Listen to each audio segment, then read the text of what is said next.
Manejé 6 horas para agradecerle a mi exnovia por haberme dejado, y cuando descubrí por qué lo hizo realmente, deseé nunca haber ido. 3 años después de que Ana desapareció de mi vida, así, de la nada, me mandó un mensaje. Sé que mereces respuestas. Si quieres saber por qué me fui realmente, ven a esta dirección el sábado a las 3 p.m. Te lo explicaré todo. Mandó una ubicación. Durante 3 años me había reconstruido. Terapia. Un nuevo trabajo. Mejores hábitos. Una parte de mí quería ignorar el mensaje, pero necesitaba cerrar ese ciclo. Necesitaba entender por qué alguien que me amaba pudo simplemente esfumarse. Le respondí, ahí estaré.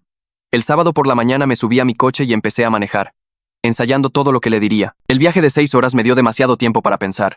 Ana no era el tipo de persona que ghosteaba por a la gente. En los 2 años que estuvimos juntos, fue la persona más comunicativa que jamás había conocido. Me dejaba notitas en el espejo, me mandaba mensajes con pensamientos aleatorios durante el día, me llamaba solo para escuchar mi voz.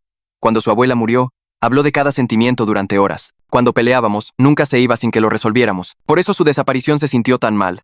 Un miércoles, todo era normal. Habíamos hecho planes para el fin de semana, hablamos de conocer a nuestras familias en Navidad. El jueves por la mañana me desperté con un solo texto. Ya no puedo seguir con esto. Por favor, no me contactes. Y luego, nada. Bloqueado de todo. Cuando fui a su departamento, su porrumie por compañera de depa me dijo que se había mudado esa misma noche. En su trabajo dijeron que había renunciado. Se borró de mi vida en menos de 17 horas. Durante meses me volví loco tratando de entender. ¿Me perdí de algo? ¿Había alguien más? Sus amigas no querían hablar conmigo. Su hermana me colgó cuando llamé. Eventualmente tuve que aceptar que nunca lo sabría, pero en el fondo, nunca lo acepté. En las noches, repasaba nuestra última conversación, buscando pistas. No había ninguna. Ella había estado feliz, haciendo bromas sobre mi pésima sazón, planeando nuestro viaje de senderismo del fin de semana. No había ninguna señal. La terapia me ayudó a seguir adelante, pero no respondió la pregunta que me atormentaba. ¿Por qué alguien que comunicaba todo, de repente no comunicó nada? Ahora finalmente tendría mi respuesta. Le agradecería por el crecimiento que vino de ese dolor. Le diría que ya la había superado y me iría con mi cierre de ciclo. Abrí el GPS para checar la hora de llegada. Fue entonces cuando vi bien la dirección por primera vez. Un hospital. Sentí un frío que me heló la sangre. El GPS me dirigió a la entrada principal. Me estacioné en el área de visitantes, con las manos temblando. ¿Por qué un hospital? ¿Estaba enferma? ¿Había estado enferma hace 3 años? Entré por las puertas automáticas al lobby estéril, siguiendo las señales hasta que llegué al ala de urgencias. Mi celular vibró. Un texto de Ana. Cuarto 164.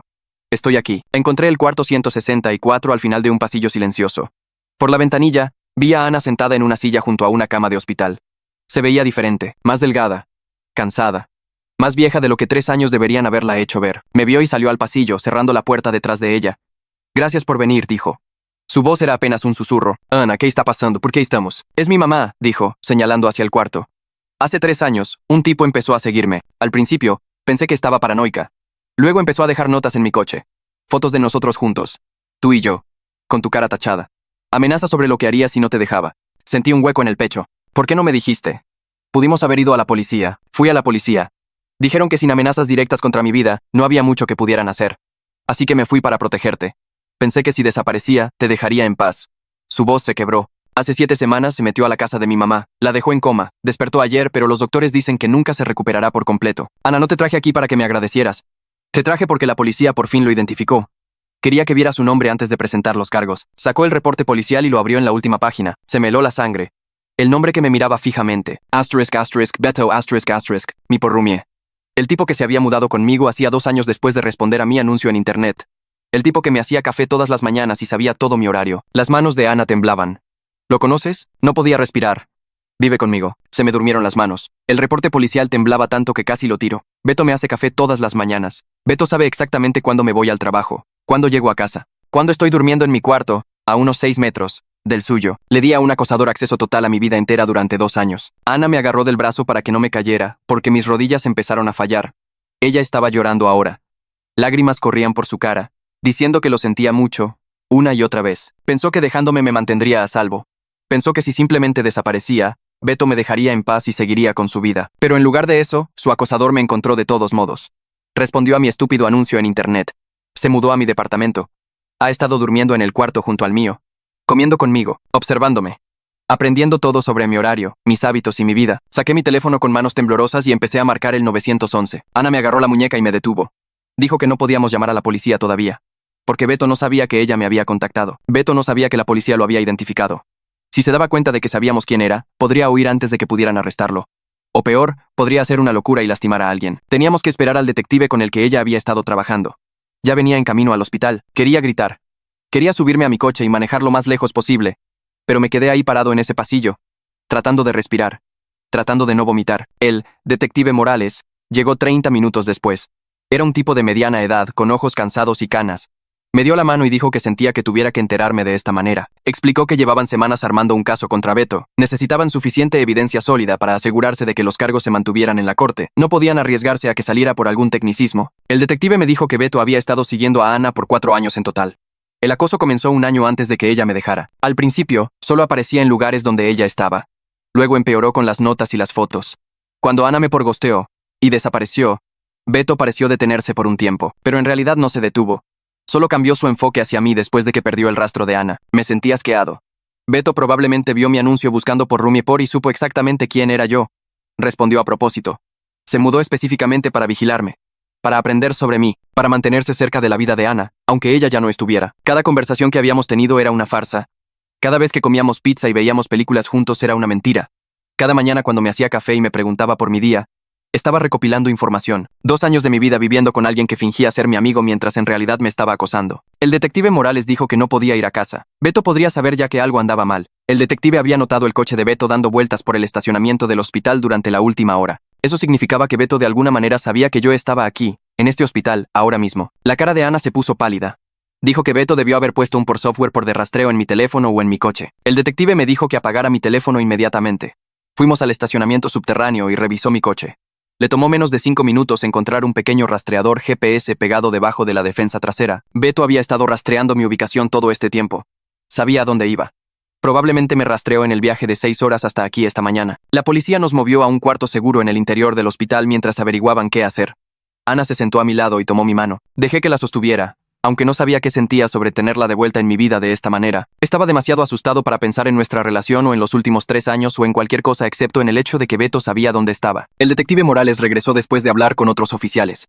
Dijo que necesitaban arrestar a Beto esa noche, antes de que se diera cuenta de que habíamos encontrado el rastreador. El plan era que yo le mandara un mensaje a Beto desde un teléfono de la policía. Algo casual que le hiciera pensar que todo estaba bien. Entonces los oficiales entrarían y lo arrestarían mientras estaba distraído. Le mandaría un mensaje diciendo que estaba visitando a un amigo enfermo y que llegaría tarde a casa. Algo que Beto esperaría. Algo que no lo haría sospechar ni asustarse ni que lo hiciera huir. El detective Morales me pasó un teléfono, y lo tomé con manos temblorosas. Sentía los dedos entumecidos mientras abría un nuevo mensaje y tecleaba el número de Beto de memoria. Me quedé mirando la pantalla en blanco, tratando de pensar qué decir que sonara normal. Finalmente, escribí que estaba visitando a un amigo enfermo en el hospital y que llegaría tarde esa noche. Añadí que probablemente cenaría allí. Mi pulgar flotó sobre el botón de enviar por unos segundos antes de presionarlo. El mensaje apareció como entregado. Ana estaba a mi lado mirando la pantalla. Esperamos. Pasaron 30 segundos. Luego 1 minuto. Luego aparecieron los 3 puntos que indicaban que Beto estaba escribiendo. Su respuesta llegó con un emoji de carita feliz, diciendo que no había problema y que me guardaría un poco de la pasta que sobró de la cena. Añadió otro mensaje preguntando si mi amigo estaba bien y si necesitaba algo. El tono casual y amigable hizo que se me revolviera el estómago. Este era el mismo tipo que me hacía café todas las mañanas. El mismo tipo que me preguntaba por mi día, se reía de mis chistes y compartía los gastos del súper conmigo. El detective Morales tomó el teléfono de vuelta y asintió. Dijo que eso era perfecto y que Beto no sospechaba nada. Ahora solo teníamos que esperar a que el equipo de arresto entrara. Salió del cuarto para coordinarse con los oficiales que iban a mi departamento. Ana se sentó en una de las sillas de plástico y puso la cabeza entre sus manos. Yo me quedé de pie porque no confiaba en que mis piernas me sostuvieran si intentaba sentarme. Mi mente seguía volviendo a todas las mañanas en que Beto me hizo café. Todas las veces que preguntó a dónde iba o a qué hora llegaría a casa. Cada pregunta que yo creí que era interés amistoso, era en realidad él rastreando mis movimientos. Cada conversación donde mencioné planes o personas, era él recopilando información. 2 años viviendo con alguien que estuvo fingiendo todo el tiempo. Pasaron 2 horas eternas en ese cuarto seguro. El detective Morales volvió 2 veces para actualizarnos, pero no había nada que reportar todavía. El equipo de arresto estaba en posición, esperando el momento adecuado para entrar. Ana intentó hablar conmigo un par de veces, pero no podía concentrarme en nada de lo que decía. Mi cerebro se sentía atascado en la imagen de Beto en nuestro departamento ahora mismo, probablemente haciendo la cena y pensando que todo era normal. Finalmente, el teléfono de Morales sonó. Contestó y escuchó por unos 30 segundos. Su expresión no cambió, pero asintió un par de veces. Cuando colgó, nos dijo que Beto había sido arrestado. Lo atraparon en mi recámara, revisando los cajones de mi escritorio. Encontraron toda una colección de fotos escondidas en su closet.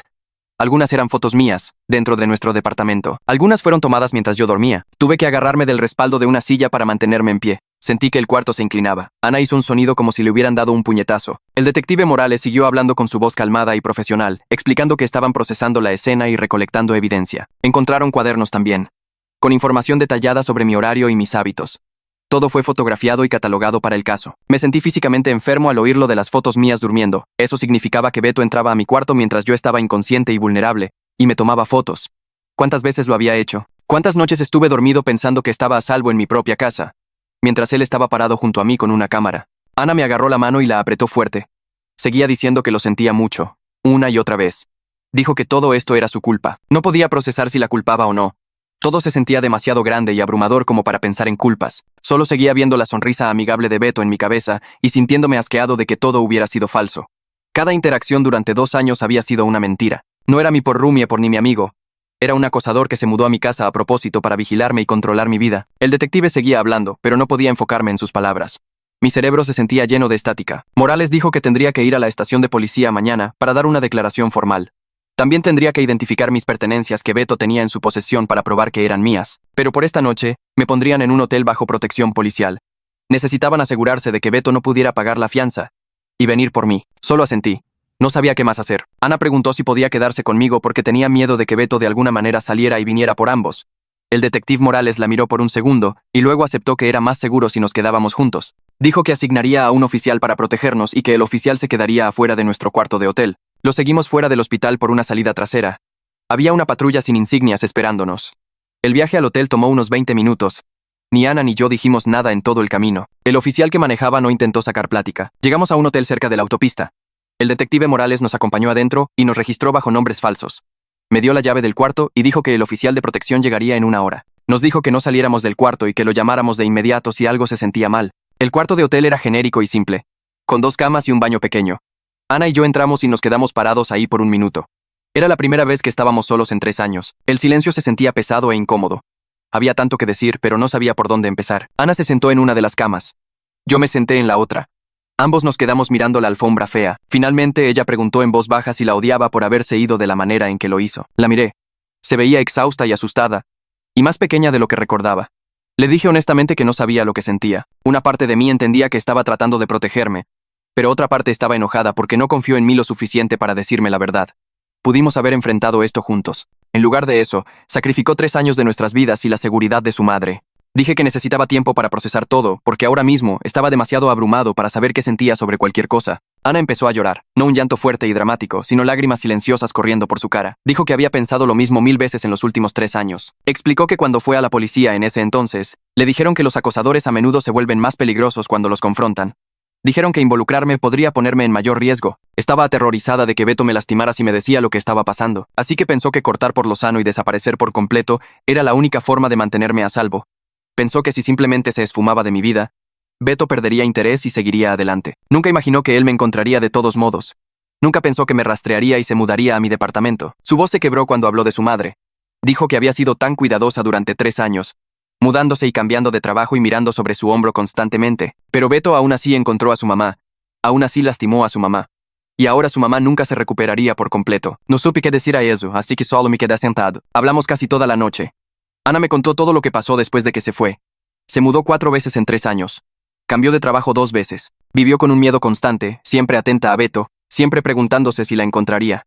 No podía hacer amigos de verdad porque tenía demasiado miedo de dejar que alguien se acercara. No podía salir con nadie porque no quería poner a nadie más en peligro.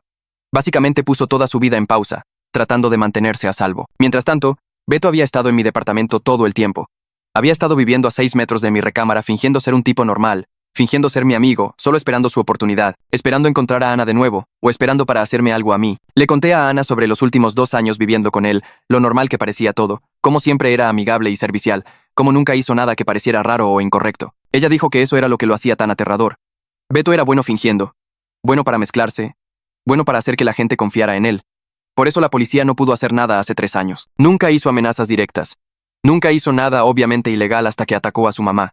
Era demasiado listo para que lo atraparan. A la mañana siguiente, el detective Morales nos recogió y nos llevó a la estación de policía. Me llevó a una sala de interrogatorios y me hizo sentar en una mesa.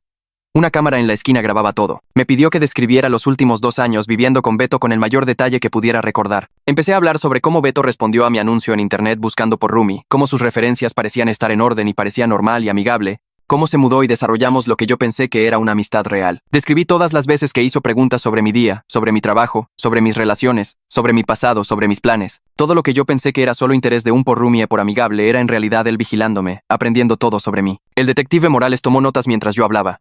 A veces hacía preguntas de seguimiento sobre fechas o eventos específicos. Toda la declaración tomó casi 3 horas. Al final, tenía la garganta seca y me sentía exhausto. Morales dijo que lo hice genial y que esta declaración sería crucial para el caso de la fiscalía. Dijo que Beto no saldría de la cárcel en mucho tiempo. Morales me llevó a otro cuarto donde había cajas de evidencia sobre una mesa larga. Sacó el primer cuaderno y lo abrió. Mi nombre aparecía en la parte superior de cada página. Horas. Lugares a los que fui. Personas con las que hablé. ¿Qué ropa usaba? ¿Qué desayunaba? 2 años de mi vida documentados en la letra de Beto como si yo fuera una especie de proyecto de ciencias. Me temblaban las manos mientras pasaba las páginas. Lo sabía todo. Cuando me iba al trabajo. Cuando volvía a casa. Cuando iba al gimnasio. Cuando tenía visitas. El nivel de detalle hizo que se me revolviera el estómago. El detective Morales abrió otro cuaderno. Este tenía el nombre de Ana. Fotos de ella de hace 3 años estaban pegadas en las páginas. Alguien le había tachado los ojos en cada foto. Escritas sobre las fotos había palabras que no podía leer sin sentirme enfermo. Amenazas sobre lo que quería hacerle. Descripciones de violencia que me hicieron entender por qué huyó. Tuve que salir del cuarto. Llegué al baño del pasillo y vomité. Cuando regresé, el detective Morales tenía más que mostrarme. Fotos mías durmiendo, docenas de ellas. Beto había estado en mi cuarto mientras yo dormía y había tomado fotos. Algunas me mostraban solo en ropa interior. Otras me capturaban en posiciones vulnerables. Me sentí violado de una manera que no podía expresar con palabras. El detective me mostró capturas de pantalla impresas de mis redes sociales. Beto había estado rastreando a todas las personas con las que interactuaba en línea. Tenía notas sobre mis amigos, mis compañeros de trabajo, incluso gente que apenas conocía. Había mapeado toda mi red social como si estuviera planeando algo. Tuve que salir del cuarto de nuevo. Esta vez solo me quedé en el pasillo tratando de respirar. Ana me encontró allí y puso su mano en mi hombro. Pero no podía mirarla. Me sentía demasiado expuesto. Demasiado vulnerable, sabiendo que Beto había documentado todo sobre mí. Un hombre con un traje caro llegó 1 hora después. Se presentó como el abogado de Beto y pidió hablar con el detective Morales en privado. Escuché voces alteradas a través de la puerta. Cuando salieron, el abogado intentó hablar conmigo. Sugirió que todo esto era un gran malentendido. Afirmó que Beto era solo un porrumie por preocupado que mantenía horarios detallados de la casa. Dijo que los cuadernos eran la forma de Beto de ser organizado y servicial. Intentó justificar las fotos diciendo que Beto estaba preocupado por mi seguridad y documentaba mis rutinas para asegurarse de que estaba bien. Las palabras del abogado me hicieron enojar de una manera que no había sentido antes. El detective Morales lo interrumpió y señaló la evidencia. Las fotos de Ana con amenazas violentas no eran horarios de la casa. Las fotos mías durmiendo no eran preocupaciones de seguridad. El rastreador GPS debajo de mi coche no era ser servicial. La evidencia era abrumadora y el abogado lo sabía. Se fue rápidamente después de eso, probablemente dándose cuenta de que tenía un caso perdido. Una mujer con traje sastre llegó después. Se presentó como la fiscal asignada al caso de Beto. Se sentó con Ana y conmigo en una sala de conferencias y extendió papeles sobre la mesa. Explicó que Beto estaba acusado de múltiples delitos. Cargos de acoso por lo que le hizo a Ana durante 4 años. Cargos de agresión por atacar a la madre de Ana y mandarla al hospital. Cargos de allanamiento de morada por meterse a la casa de la madre de Ana. Cargos de vigilancia ilegal por el rastreador GPS y las fotos mías durmiendo. La fiscal dijo que Beto tenía antecedentes. Nada violento antes, pero sí órdenes de restricción de otras 2 mujeres en diferentes estados. El patrón de comportamiento hacía que los cargos actuales fueran más serios. Explicó que con la evidencia que tenían y el historial de Beto, el juez probablemente negaría la fianza. Beto se quedaría en la cárcel hasta el juicio. La fiscal nos dijo que el juicio probablemente sería en 3 o 4 meses. Dijo que necesitaría que ambos testificáramos. Nos advirtió que el abogado de Beto intentaría hacernos parecer poco confiables o exagerados, pero sentía confianza en que la evidencia hablaría por sí misma. Después de que la fiscal se fue, el detective Morales me dijo que podía volver a mi departamento con una escolta policial para recoger mis cosas. 2 oficiales me llevaron allí por la tarde. Caminar hacia el edificio donde había vivido durante 2 años se sintió mal. Todo se veía igual, pero saber lo que Beto había hecho allí, lo cambiaba todo. Los oficiales entraron primero y revisaron cada cuarto. Luego se quedaron parados mientras yo agarraba ropa de mi closet y papeles importantes de mi escritorio. No pude animarme a llevarme mucho. Todo se sentía contaminado por la presencia de Beto. Metí ropa en una maleta lo más rápido que pude. Agarré mi laptop, mi pasaporte, algunas fotos. Dejé atrás muebles, cosas de la cocina, la mayoría de mis pertenencias. Solo quería largarme. Todo el proceso tomó tal vez 20 minutos, pero se sintieron como horas. Se me puso la piel de gallina todo el tiempo, sabiendo que Beto había estado en mi cuarto tomando fotos mientras yo dormía. Seguía mirando mi cama y sintiéndome enfermo. Los oficiales me ayudaron a llevar mis cosas al coche y nos fuimos. Nunca volví a entrar a ese departamento. Mi casero me llamó esa noche. El detective Morales ya lo había contactado y explicado la situación. El casero dijo que estaba horrorizado al saber lo que pasó. Me dijo que no me preocupara por romper el contrato de arrendamiento. No me cobraría la penalización que normalmente se requería. Dijo que cambiaría las cerraduras de inmediato y encontraría un nuevo inquilino. Se disculpó varias veces como si de alguna manera fuera su culpa por rentarle a Beto. Le di las gracias y colgué. Ana me ayudó a buscar un nuevo lugar para vivir. Pasamos el día siguiente manejando y viendo departamentos.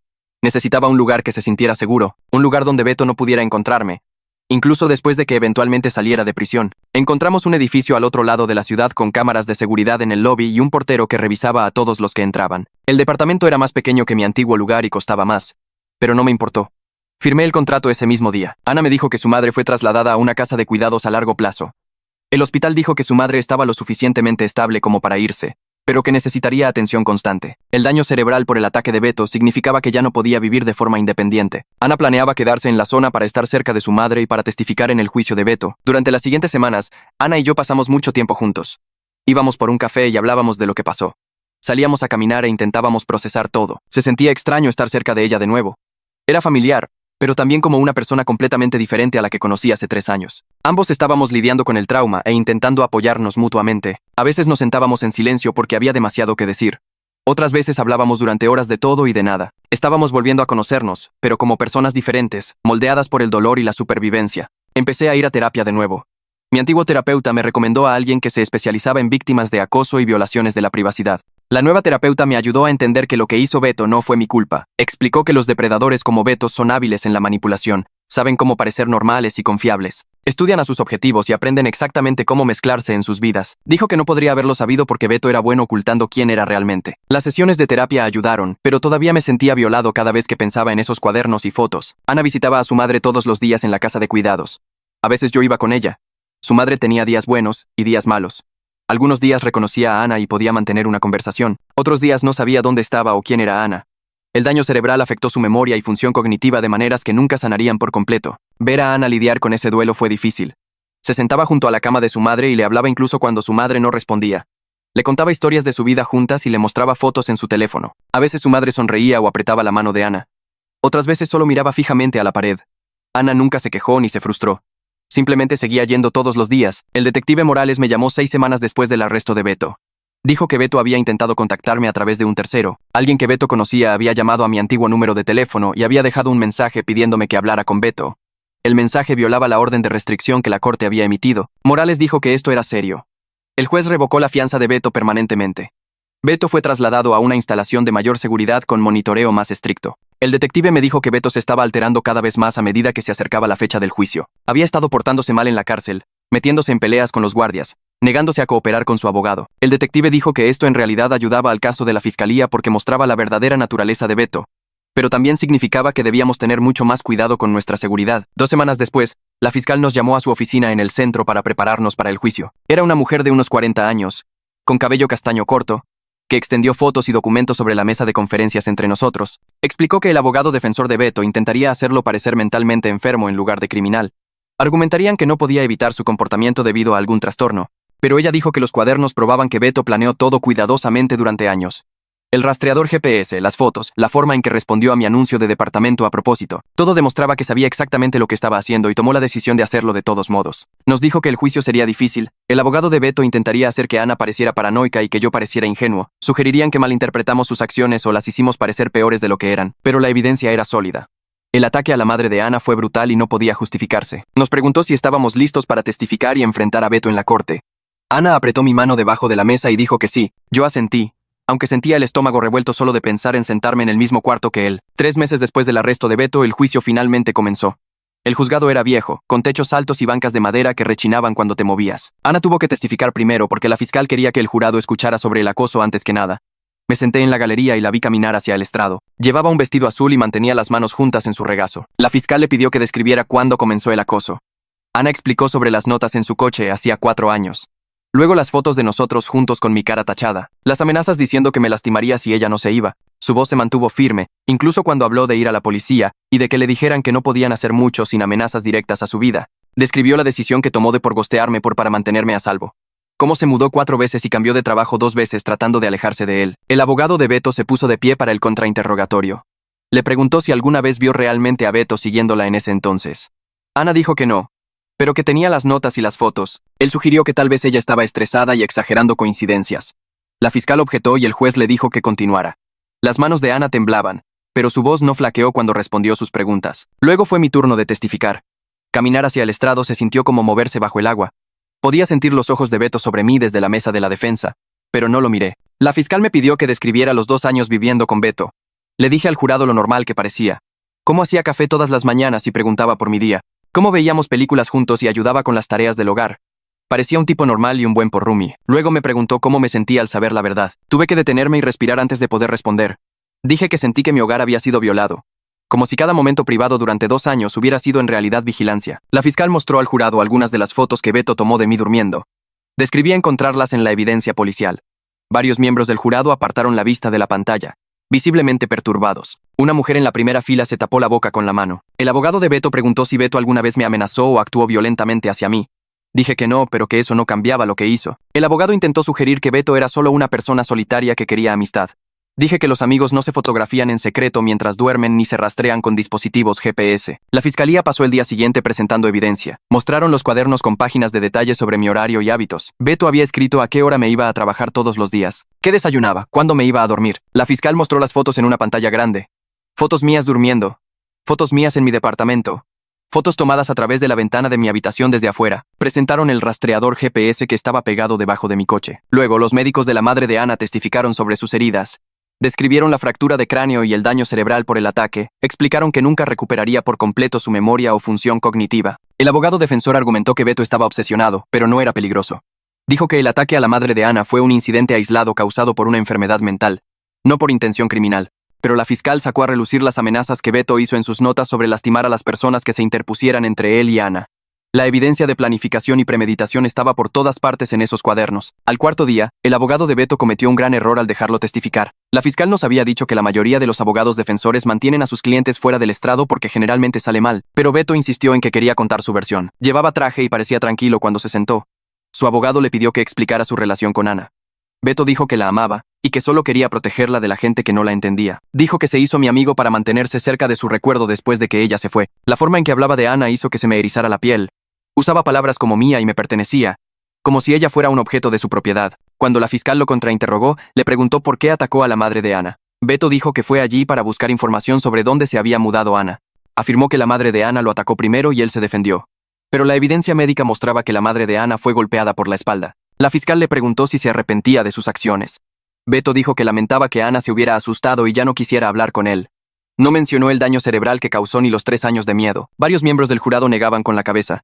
Un hombre en la fila de atrás tenía los brazos cruzados y miraba a Beto con evidente disgusto. El jurado se fue a deliberar después de los argumentos finales. Ana y yo esperamos en un pequeño cuarto al final del pasillo del tribunal. No hablamos mucho. Ella sostuvo mi mano y ambos miramos a la pared. Menos de 4 horas después, el alguacil vino a decirnos que el jurado había llegado a un veredicto. Regresamos a la sala del tribunal y nos sentamos detrás de la mesa de la fiscal. El presidente del jurado se puso de pie y leyó los veredictos uno por uno. Culpable de acoso. Culpable de agresión con intención de causar daño corporal grave. Culpable de allanamiento de morada. Culpable de vigilancia ilegal. Culpable de todos los cargos. La cara de Beto no cambió en absoluto. Simplemente se quedó sentado allí mirando a Ana con una mirada intensa que me hizo querer ponerme entre ellos. El alguacil debió notarlo porque se movió para pararse directamente en la línea de visión de Beto, bloqueando su vista de ella. El juez agradeció al jurado y fijó la fecha de la sentencia para 2 semanas después. Mientras sacaban a Beto de la sala esposado, intentó voltear para mirar a Ana una vez más, pero el alguacil lo empujó hacia adelante. 2 semanas después, estábamos de vuelta en la misma sala para la sentencia. El juez preguntó si queríamos dar declaraciones de impacto de la víctima antes de decidir el castigo de Beto. Ana fue primero. Se paró en un podio frente al juez y describió los 3 años que pasó viviendo con miedo, mudándose constantemente, mirando sobre su hombro a donde quiera que iba, nunca sintiéndose lo suficientemente segura como para construir una vida real o mantener amistades. Luego habló de su madre. Cómo su madre nunca volvería a ser la misma persona. Cómo el daño cerebral le robó sus recuerdos y su independencia. Cómo Ana tenía que ver a su madre luchar por recordar el nombre de su propia hija. Su voz se quebró, pero siguió adelante. Dijo que Beto no solo lastimó su cuerpo, lastimó su capacidad de confiar en la gente y sentirse segura en el mundo. Cuando terminó, el juez le dio las gracias y ella volvió a sentarse a mi lado. Entonces fue mi turno. Hablé de la violación de la confianza. Cómo había recibido a Beto en mi casa pensando que era una persona normal buscando un lugar para vivir. Cómo cada gesto amable que hizo era en realidad parte de su vigilancia. Describí la ansiedad constante que sentía ahora. Cómo revisaba mi coche en busca de rastreadores cada vez que me subía. Cómo no podía dormir sin revisar todas las cerraduras 2 veces. Cómo había perdido la capacidad de confiar en la gente a primera vista. Porque Beto me enseñó que cualquiera podía estar escondiendo algo terrible. El juez nos escuchó a ambos sin interrumpir. Luego miró a Beto y dijo que había revisado toda la evidencia y escuchado todos los testimonios. Dijo que las acciones de Beto mostraban una clara premeditación y planificación durante varios años. El ataque a la madre de Ana causó lesiones permanentes. El comportamiento de acoso fue persistente y en aumento. Beto no mostró arrepentimiento real ni comprensión del daño que causó. El juez sentenció a Beto a 15 años de prisión, con tratamiento de salud mental obligatorio. Dijo que era una sentencia seria que reflejaba la naturaleza grave de los crímenes y el daño duradero a las víctimas. Beto sería elegible para libertad condicional después de cumplir al menos 10 años, pero solo si completaba el programa de tratamiento y mostraba un cambio genuino. El alguacil levantó a Beto para sacarlo. Beto no nos miró a ninguno de los dos esta vez. Solo miró al frente mientras lo llevaban por la puerta hacia las celdas en la parte trasera del juzgado. La puerta se cerró detrás de él con un pesado sonido metálico que resonó en la silenciosa sala. Después de la sentencia, Ana y yo salimos del juzgado y fuimos a un pequeño restaurante a unas cuadras de distancia. Era la primera vez que íbamos a algún lugar juntos que no estuviera relacionado con policías, abogados u hospitales desde que todo sucedió. Nos sentamos en un reservado junto a la ventana y pedimos comida que ninguno de los dos realmente quería. Por un rato, solo nos quedamos sentados mirándonos el uno al otro a través de la mesa. Finalmente, Ana dijo que sentía que ya podíamos respirar. Beto estaba encerrado y no podía lastimarnos más. Estuve de acuerdo, pero una parte de mí todavía se sentía en vilo, como si estuviera esperando que algo más saliera mal. Ella extendió la mano sobre la mesa y tomó la mía. Dijo que sabía que esto no arreglaba todo lo que pasó ni borraba el trauma, pero era un punto de inflexión, un lugar donde podíamos empezar a avanzar en lugar de solo sobrevivir. Le apreté la mano, la comida llegó y comimos lentamente, hablando de cosas pequeñas que no tenían nada que ver con Beto, el acoso o los juicios, qué películas queríamos ver, lugares que podríamos querer visitar algún día. Una conversación normal que se sentía extraña y buena al mismo tiempo. Cuando terminamos de comer nos quedamos en la mesa hablando. Ana sacó a colación la pregunta que ambos habíamos estado evitando. Me preguntó si creía que había alguna posibilidad de que reconstruyéramos lo que teníamos hace 3 años. Me quedé callado por un minuto, pensando en cómo responder honestamente. Le dije que ambos éramos personas diferentes ahora. Los últimos 3 años nos cambiaron de maneras que no podíamos deshacer. Ella había vivido con miedo y en modo de supervivencia. Yo había pasado por el duelo, la confusión y luego el terror. No éramos las mismas personas que estaban juntas antes. Pero dije que todavía había algo allí. Alguna conexión que nunca se rompió por completo. Incluso cuando desapareció. Incluso cuando pensé que nunca la volvería a ver. Incluso cuando descubrí la verdad sobre Beto. Ella asintió y dijo que también lo sentía. Estuvimos de acuerdo en que no podíamos simplemente retomar donde lo dejamos como si nada hubiera pasado. Pero tal vez podríamos construir algo nuevo, algo basado en quienes somos realmente ahora, en lugar de quienes solíamos ser. Tomaría tiempo, honestidad y probablemente más terapia para ambos. Pero queríamos intentarlo. Ana tomó su decisión 2 semanas después de la sentencia, cuando la casa de cuidados de su madre llamó por unos papeles. Me dijo que se quedaría en la zona permanentemente. En lugar de volver a su antigua vida a horas de distancia, su madre la necesitaba cerca y honestamente, dijo que necesitaba estar cerca de mí también mientras resolvíamos qué estábamos reconstruyendo. Comenzó a buscar trabajo en agencias de marketing en la ciudad y, en un mes, tenía 3 ofertas. Eligió una empresa más pequeña que le daba flexibilidad para visitar a su madre durante la hora de la comida e irse temprano cuando fuera necesario. El trabajo pagaba menos que su puesto anterior, pero dijo que el dinero importaba menos que estar donde necesitaba estar. Encontró un departamento a 10 minutos de la casa de cuidados en un edificio tranquilo con buena seguridad. Le ayudé con la mudanza un sábado, cargando cajas por 3 pisos de escaleras porque el elevador estaba descompuesto. Su lugar era pequeño pero luminoso, con grandes ventanas que dejaban entrar el sol de la tarde. Lo decoró de forma sencilla, con algunas fotos de su madre de antes del ataque y algunas plantas que, según dijo, probablemente mataría en un mes. Pedimos pizza esa noche y la comimos sentados en el suelo porque sus muebles no llegarían hasta el martes. Se sintió normal y cómodo, de una manera que no esperaba. Durante los siguientes meses, nos vimos 2 o 3 veces por semana. A veces nos veíamos para tomar un café entre su trabajo y el mío. Otras veces, ella venía a mi nuevo departamento a cenar, y veíamos películas hasta que se quedaba dormida en mi sofá. No apresuramos nada físico. Algunos besos aquí y allá, pero sobre todo pasábamos tiempo juntos, reaprendiendo a estar el uno con el otro. Mis sesiones de terapia me ayudaron a superar la violación de tener a Beto en mi casa durante 2 años. Mi terapeuta me enseñó técnicas para manejar la ansiedad que venía con eso. Dejé de revisar mi coche en busca de rastreadores cada vez que me subía. Dejé de saltar cuando alguien caminaba demasiado cerca detrás de mí en la banqueta. Todavía tenía noches malas en las que me despertaba convencido de que alguien estaba en mi departamento, pero se volvieron menos frecuentes. Mi nuevo lugar se sentía seguro de una manera que mi antiguo departamento nunca se sintió.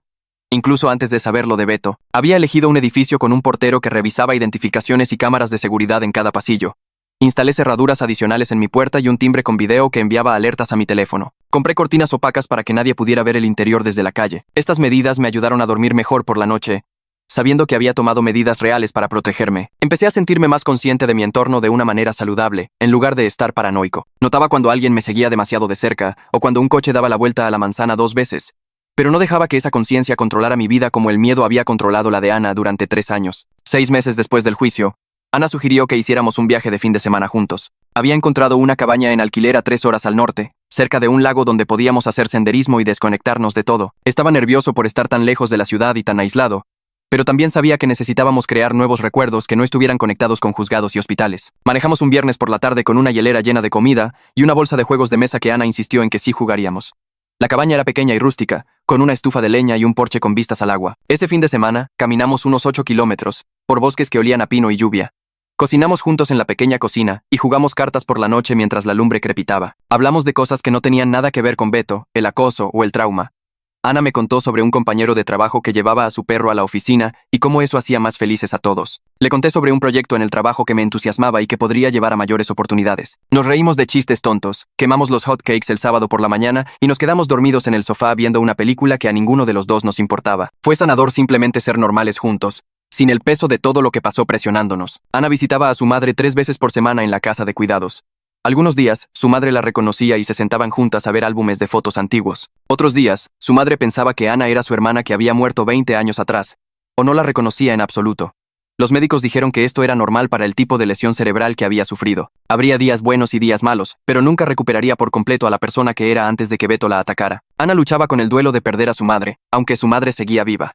Fue a un grupo de apoyo para familias de sobrevivientes de lesiones cerebrales, y eso la ayudó a aceptar la situación. Me dijo una noche que estaba agradecida de que su madre hubiera sobrevivido. Todavía tenían tiempo juntas, incluso si se veía diferente que antes. Su madre estaba estable y recibiendo excelente atención, y a veces tenía un momento de lucidez en el que apretaba la mano de Ana y decía su nombre correctamente. Esos momentos lo significaban todo. En el trabajo, yo había estado buscando un ascenso durante casi 2 años antes de que todo pasara con Beto. Mi jefa me llamó a su oficina un martes y me dijo que el puesto era mío. Dijo que mi resiliencia y fuerza a través de circunstancias difíciles demostraban un carácter real y el tipo de liderazgo que la empresa valoraba. El ascenso venía con un aumento significativo y más responsabilidad, manejando un pequeño equipo. Me sentí orgulloso de que algo positivo saliera de todo el dolor y el trauma. Demostraba que aún podía avanzar profesionalmente a pesar de todo lo demás que sucedía en mi vida personal. Ana me llevó a cenar para celebrar y brindamos con vino barato y hablamos sobre lo que haría con el dinero extra. Pocas semanas después de mi ascenso, Ana y yo tuvimos una conversación seria sobre lo que estábamos haciendo. Nos habíamos estado viendo regularmente durante casi 8 meses, pero no habíamos definido qué éramos. Me preguntó si quería hacerlo oficial y estar en una relación de nuevo. Dije que sí, pero también dije que pensaba que necesitábamos reconocer que esto era algo nuevo que estábamos construyendo. No éramos las mismas personas que salieron hace 3 años. Ambos habíamos pasado por un trauma que nos cambió. Éramos más honestos ahora sobre nuestros miedos y necesidades. Nos comunicábamos mejor porque habíamos aprendido lo que pasaba cuando no lo hacíamos. Apreciábamos la fuerza del otro de maneras que no podríamos haberlo hecho antes. Ella estuvo completamente de acuerdo. Esta era una nueva relación, construida sobre quiénes éramos realmente ahora, no sobre quiénes solíamos ser. El detective Morales me llamó un jueves por la tarde cualquiera, unos 10 meses después del arresto de Beto. Dijo que quería actualizarnos sobre el estado de Beto en prisión. Beto se estaba adaptando sin causar problemas y asistía a sus sesiones de terapia requeridas. El psicólogo de la prisión informó que estaba progresando, aunque el detective se apresuró a decir que eso no deshacía el daño que Beto causó. Morales me dijo que debíamos sentirnos orgullosos de nuestra valentía al enfrentar a Beto en la corte y ayudar a encerrarlo. Nuestro testimonio marcó una diferencia real en la duración de su sentencia. Le agradecí al detective por todo lo que había hecho y por llamar con la actualización. Ayudó a saber que Beto estaba donde pertenecía y que no saldría pronto. Un año después del arresto de Beto, Ana y yo estábamos construyendo una vida juntos que se sentía real y sólida. Nos habíamos mudado juntos 2 meses antes a un departamento más grande que se sentía nuestro, en lugar de solo mío o solo suyo. Ambos seguíamos teniendo momentos de ansiedad en los que revisábamos las cerraduras 2 veces o nos sentíamos incómodos entre multitudes. Ambos seguíamos teniendo pesadillas a veces sobre todo lo que pasó, pero estábamos sanando juntos y eso lo hacía más fácil. Habíamos aprendido que cerrar el ciclo no se trataba de finales perfectos donde todo se arreglaba y se ataba con un moño. Se trataba de elegir seguir adelante a pesar de las cicatrices, el miedo y las formas en que habíamos cambiado. Ambos nos estábamos eligiendo el uno al otro todos los días, y eligiendo la esperanza por lo que viniera después, en lugar de dejar que lo que pasó definiera el resto de nuestras vidas.